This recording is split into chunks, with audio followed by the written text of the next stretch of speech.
This morning, we're taking a closer look at domestic violence in South Carolina. Now, in just a few short days, we have lost a number of people, including children, to domestic violence right here in the Midlands. Most recently, Winter Straw, a young woman who was killed on Sunday outside an apartment complex in Northeast Columbia. Now, we know this is not an easy topic to talk about, but it's an important conversation that we need to have as this problem continues to plague our community. So joining me now is Sara Barber with the South Carolina Coalition Against Domestic Violence and Sexual Assault, also known as SCADVASA. Thank you so much for joining us this morning. Thank you, Whitney. Absolutely. All right, so my first question for you is this. I have the honor and privilege of working with a nonprofit organization here that provides resources to survivors of domestic violence and sexual assault. And every time we look at the numbers, it breaks my heart because this issue is a lot more prevalent than people think. Can you speak to that? Yes, absolutely. So every year, SLED records about 25,000 incidents of domestic violence.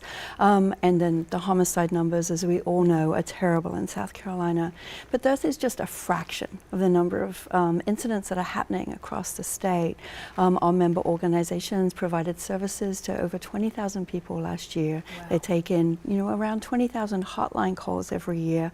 And this is an issue that impacts people from school age up through our older adults too. So it's across the lifespan, impacts so many people in our state. And I think the most important thing is, as bad as the numbers are, sometimes we can forget that those numbers are connected to individuals, to people that we know, and we all know someone who is either experiencing or has experienced this issue in their life, whether that be our child, a friend, a relative, someone we work with, someone in our faith community.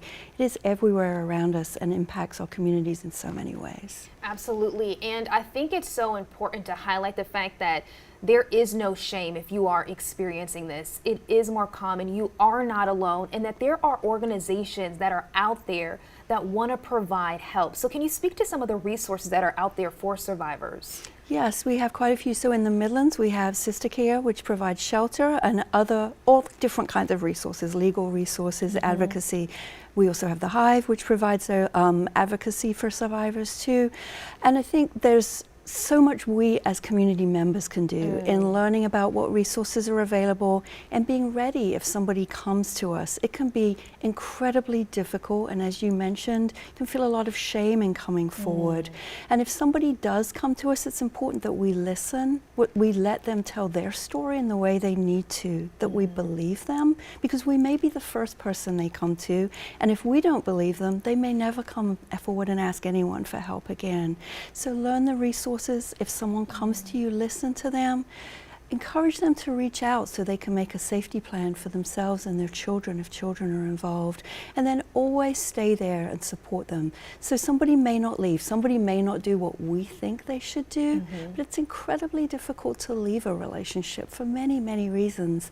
And so always stay there. Know that they can come back to you and that you will continue to help them and listen to them going forward. Such good advice for navigating a really tough topic. And finally, we have a little bit of time left. Could you talk about what we as community members can do to help in this fight against domestic violence? Yes, we can learn, as we spoke, learn what resources there are. We can have conversations with our children, so we're modeling and letting them know what a healthy relationship looks like, what good communication looks like, what good boundaries look like. So hopefully we can stop this before it starts in the younger generation. As teachers, as faith community leaders, as coaches, there's a role for all of us to play in being a strong support for people who come forward, teaching them the skills so it never starts. You can also take legislative action. You can call your lawmakers. You are their constituent. They have to listen to you. So if you think laws need to be changed or you see something that needs to be done, call them. And whether that could be your county council member, your city council member, or your legislator at the state house, or your congressperson. Thank you so much, Sara, for joining us and also for the life-saving work that you and your team are doing with SCADVASA. It is such an important organization, and I'm grateful that you spent some time to educate us about this morning. And again, remember, my friends, this is a situation, an issue that is plaguing our community, but you're not alone and that there are resources out there to help.